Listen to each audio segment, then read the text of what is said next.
এখন সেৱা জনালো সংগীতৰ জগতত কেতিয়া খোজ পেলাইছে বুলি জনাই দিব।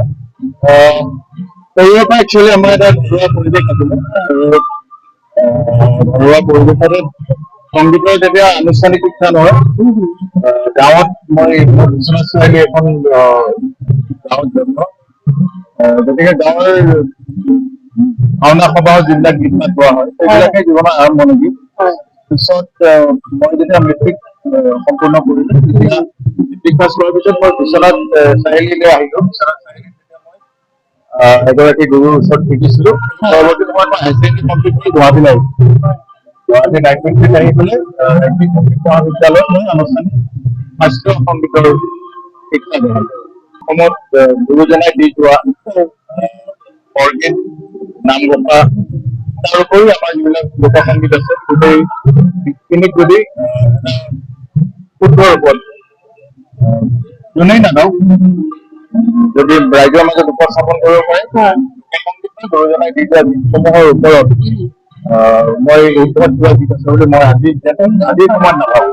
মই বৰগীত গাওক অসমৰ ল'ৰা ছোৱালীক আৰু উপেন্দ্ৰ গীত চৰ্চা কৰিলে নিশ্চিতভাৱে ভাল লাগিব। সেইকাৰণে মই এনেকুৱা ধৰণৰ গীতেই বহাগত যেতিয়া মই বুট জিন্স পিন্ধি মই গান গাওঁ সামূহিকভাৱে কিন্তু মই 3 বস্তু পৰিধান কৰি বৰগীত গাইছো। সেইকাৰণে গাইছো যে সেইটো এটা বেলেগ পৰ্যায় আৰু এইটো এটা বেলেগ পৰ্যায়।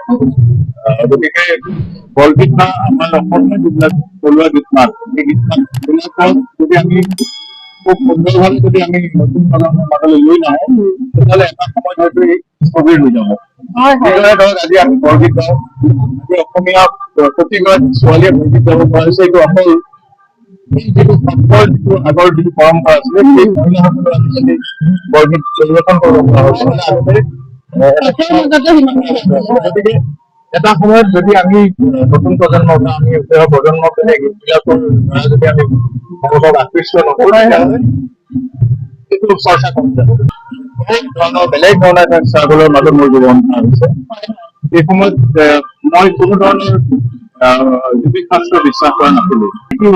এল পি স্কুলত লৈ গৈছিলে তেতিয়া মোৰ প্ৰধান শিক্ষক যিজন আছিলে তেখেতে মোক কামটো কৰাই স্কুললৈ ক'লে যে আপোনাৰ মানে কেৰেক্টাৰ ৱাইজত আপুনি মানুহজন বেলেগ ৰাখিলে নহয় আৰু যদি আপুনি সংগীতত সমাজত এটা নাম আপোনাৰ আহিবলগীয়া আপুনি বিচাৰে যে আপুনি আপোনাৰ যিখন কোঁৱৰ সেই কোঁৱৰকেইখন কোঁৱৰ চাব।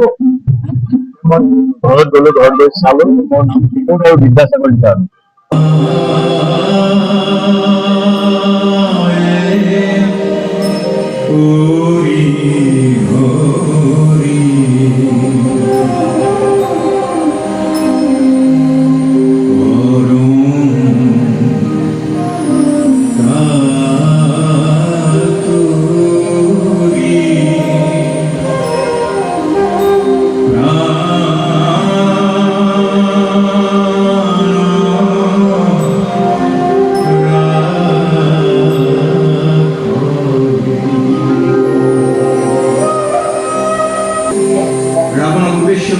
গুৰুজনে লিখিছে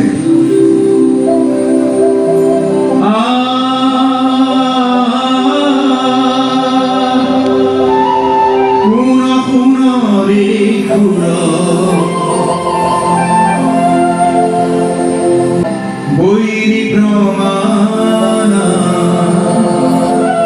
নিখসৰ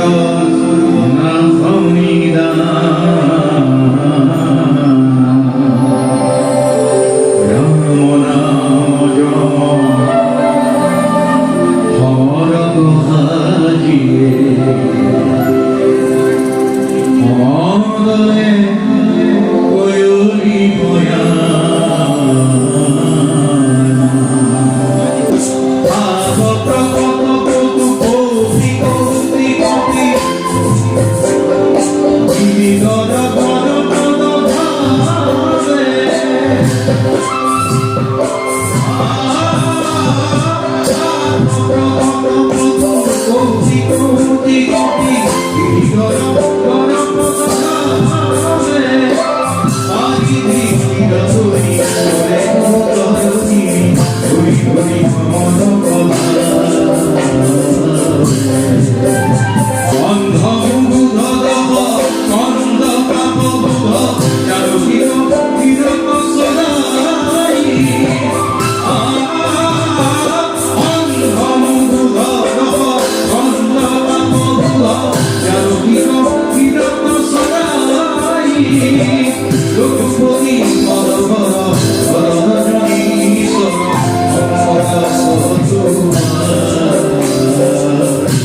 बहुत ऊपर